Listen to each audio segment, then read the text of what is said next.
자, 그러면 뉴스 세 가지 뉴스로 오늘 경제 상황들 한번 짚어보겠습니다.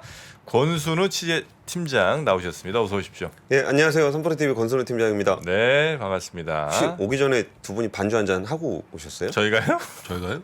최 팀장 분위기가 우리는 뭐 지금 사귄 지 한 11년, 12년 됐는데 둘이 술 같이 먹어본 게 두 번인가? 술 안 먹어요. 우리. 술이 아니라 서로에게 취해 계신가 보군요. 네, 오늘도 날씨도 좀 많이 풀렸더라고요. 네, 많이 풀렸더라고요. 네, 아유 이제 뭐 추워봐야 설도 지나고 좀 있으면 이제 2월 초면 입춘이잖아요. 네. 예. 끝났다고 봐야지. 네, 그래서 좀 날도 많이 풀리고 뉴욕 증시가 많이 빠졌습니다.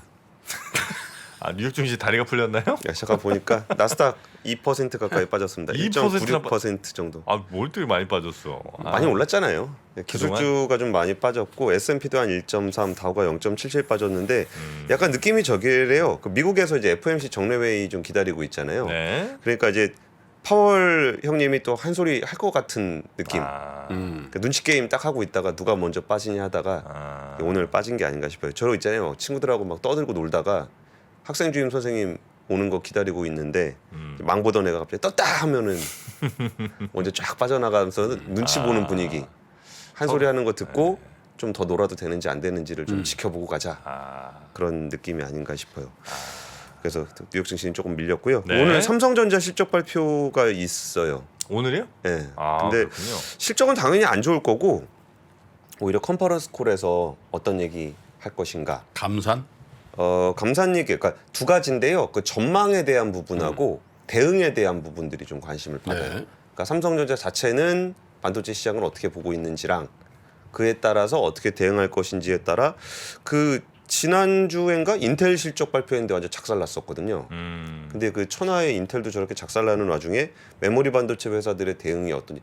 그러니까 인텔은 저 뭐 사파이어 레피지 그런 제때제때 좀 내놓고 좀 지 할 일 똑바로 했으면 거기에 메모리도 팔고 했을 거 아니에요. 근데 걔 못해가지고 형님이 못하니까 동생들도 장사도 못하고 그리고서 우리 권 팀장님이 삼프로TV 이제 그 오신 지 얼마나 되셨죠? 이제 한 5월 달에 왔으니까 7, 8개월쯤 됐습니다. 확실히 7, 8개월에 확실히 정하셨네. 작살나고 뭐.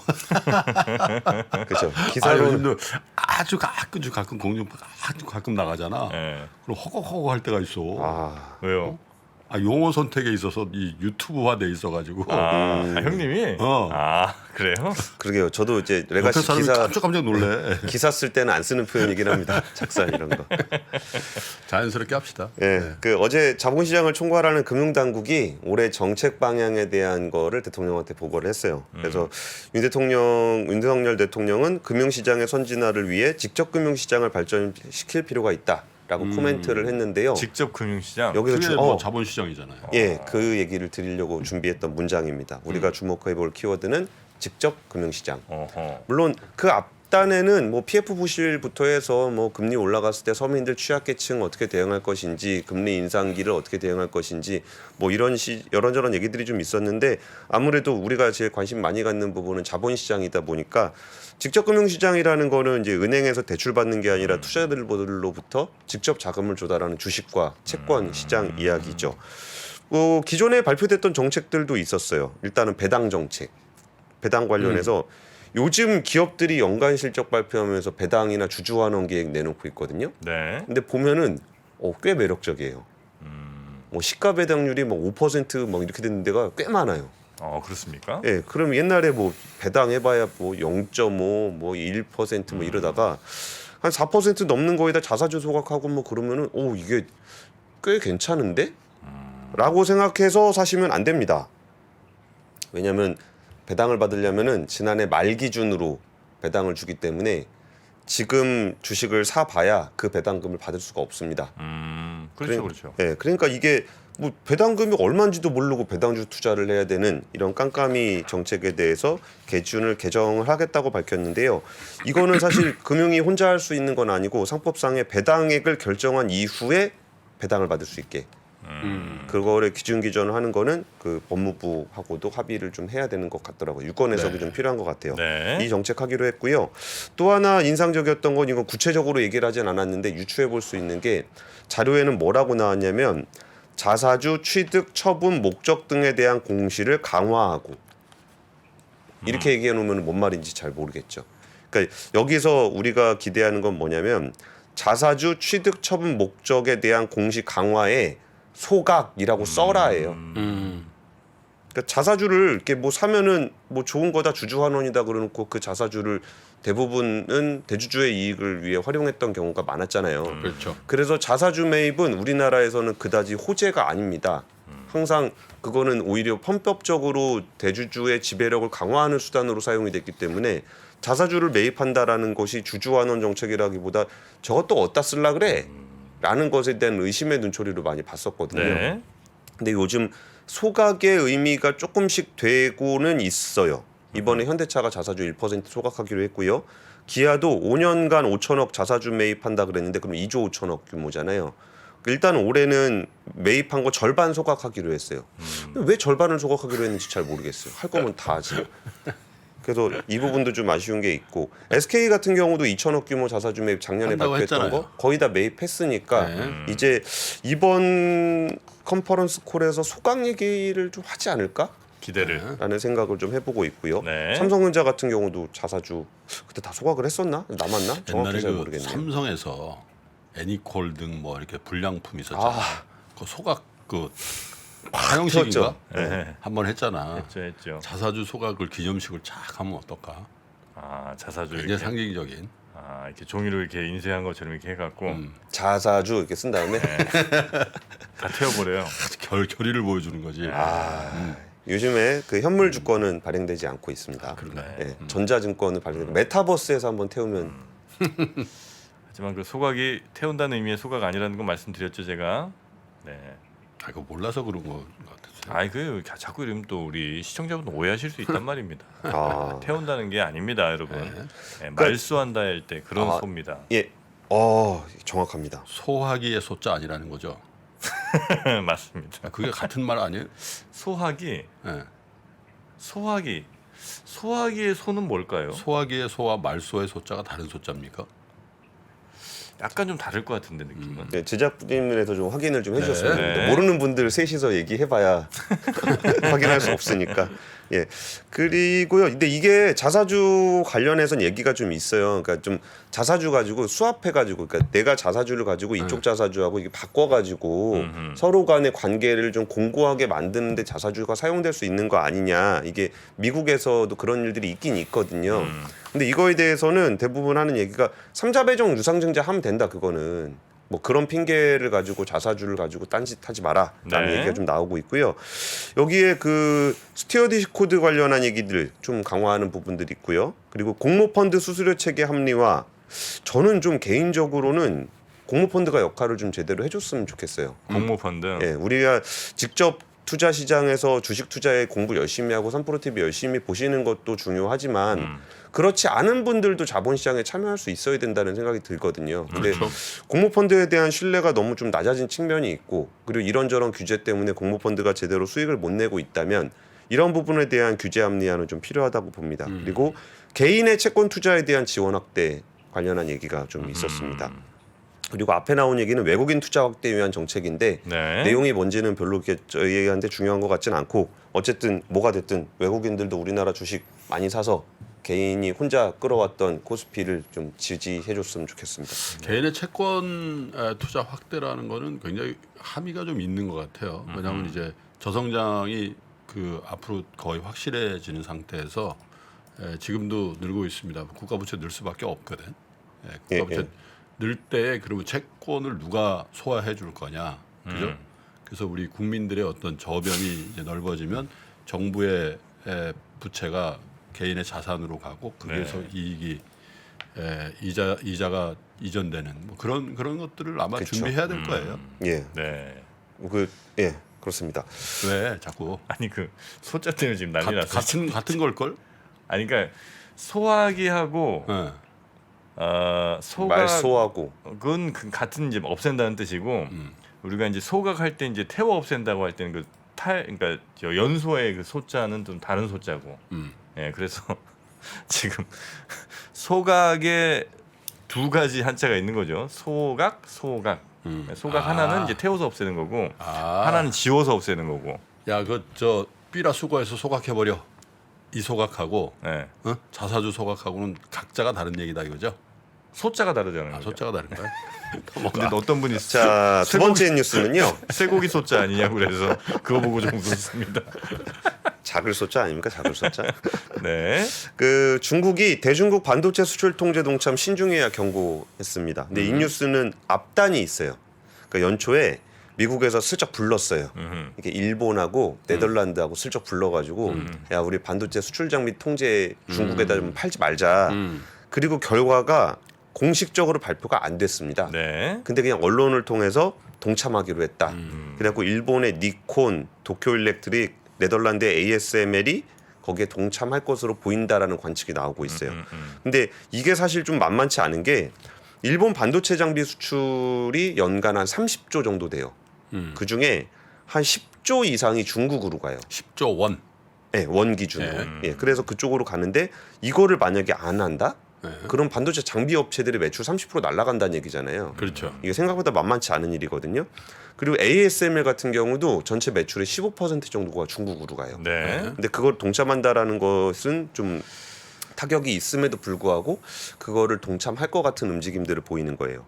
그랬더니 중국에서는 정당한 권익을 결연히 수호할 것이라고 얘기를 하면서 미국은 자신의 패권과 사익을 지키기 위해 수출 통제를 남발하고 일부 국가를 협박 회유해 중국을 억압하는 소그룹을 조직하고 이게 어디를 의미하는지는 다들 보이겠죠.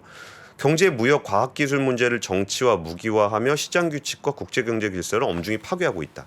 이런 얘기들을 좀 하고 있어요. 그러니까 그나마 조금 이게 약간 중국에 대한 태도가 조금 변한 흐름이 있긴 있었거든요. 근데 연초 그러니까 중국도 우리나라 좀 이렇게 유화적인 제스처들을 계속 취해요.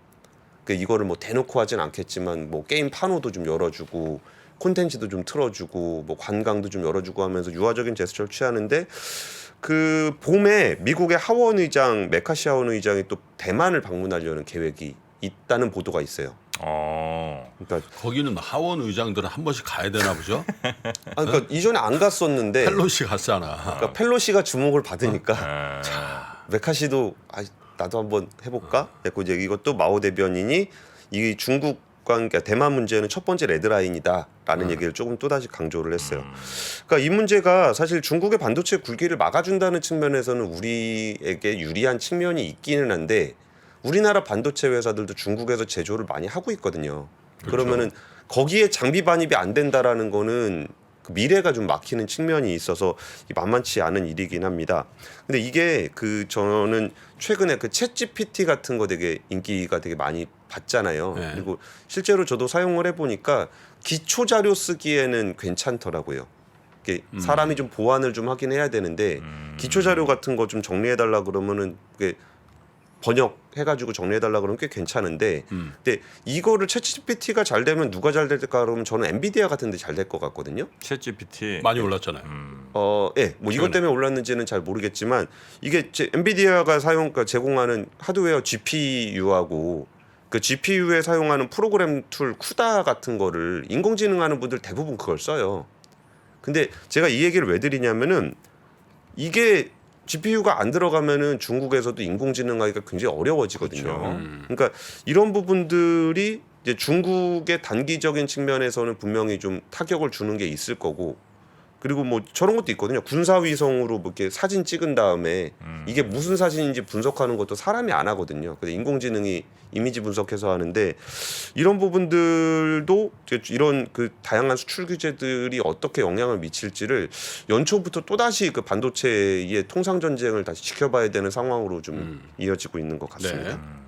그리고 안 그래도 지금 반도체 수요 부진 때문에 많이들 힘든데 여기서 어떤 이벤트가 발생할지도 좀 주목할 만한 포인트인 것 같아요. 네. 자, 중국 반도체 이야기 좀 뉴스로 전해드렸고요. 세 번째 뉴스는요. 자동차 관련한 얘기인데요. 테슬라 이어 포드도 전기차 가격 인하 대재현 뭐 이런 얘기예요. 근데 어제 산업부에서 2022년 연간 자동차 산업 동향을 발표를 했어요.